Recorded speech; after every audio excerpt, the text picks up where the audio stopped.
Bonjour, je suis Xiao Pran. J'habite dans un village de montagne très éloigné en Chine. Récemment, les oranges que j'ai cultivées ont mûri, je dois les transporter dans le comté pour les vendre. Alors, savez-vous combien de niveaux je dois passer pour aller dans le comté?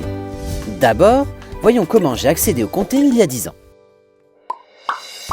Avant le départ, je dois emporter avec moi une hotte, des oranges, de la nourriture, un chapeau de paille.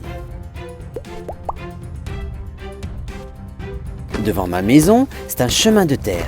Il mène au bord du fleuve. Il a plu ces derniers jours. Le chemin est donc très boueux, ce qui rend les déplacements vraiment difficiles.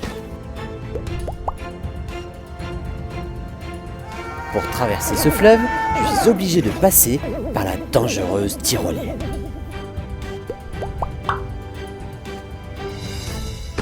Pour atteindre le comté, il faut franchir cette montagne escarpée. Si j'ai de la malchance, il y aura une avalanche.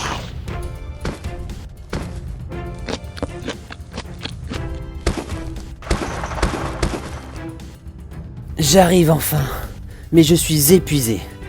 Et la moitié des oranges sont perdues. En raison de l'inaccessibilité, les oranges cultivées par moi et d'autres villageois ne pouvaient pas être vendues en dehors du village.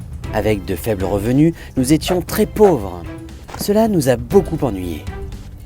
Comment pouvions-nous sortir de la pauvreté et devenir riches? Pour devenir riche, construisez d'abord des routes. Depuis 2012, le gouvernement chinois a mis en place un plan complet pour améliorer les infrastructures de transport dans le cadre des efforts pour la réduction de la pauvreté. Tous les comtés pauvres et éloignés, qui représentent environ 43% du total des comtés du pays, sont inclus dans cette planification. Les routes rurales deviennent des voies de communication. À l'heure actuelle, la longueur totale des routes rurales a dépassé 4,2 millions de kilomètres. De plus en plus de villages pauvres ont pu mettre en valeur leurs ressources grâce à l'amélioration des conditions de transport. Alors aujourd'hui, combien de niveaux dois-je passer pour aller dans le comté? Maintenant, je conduis une camionnette et transporte 100 boîtes d'oranges.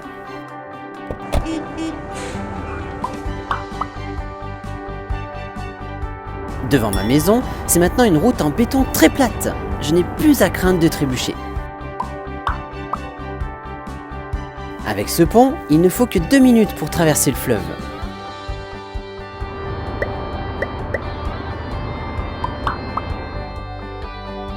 Le tunnel m'aide à traverser facilement les montagnes. Maintenant, il me prend qu'environ 1 heure pour faire l'aller-retour entre le comté et le village, ce qui représente un quart du temps nécessaire d'autrefois pour aller dans le comté. En plus des routes, des chemins de fer ont aussi été construits près de notre village. Avec un transport développé, la logistique devient pratique. Par la diffusion en direct et l'e-commerce, je peux vendre mes produits agricoles et faire des achats sans même sortir. En développant le tourisme rural, de plus en plus de touristes viennent dans notre village. Ma femme et moi avons créé un hôtel. Nos revenus continuent d'augmenter et la vie s'améliore. Le 30 juin 2020, des minibus sont entrés pour la première fois dans le dernier village chinois qui n'avait accès à aucune route. Les transports pratiques rendront les zones rurales, en particulier les zones pauvres, plus animées et riches. Maintenant, je suis en route vers une vie modérément prospère. À très bientôt!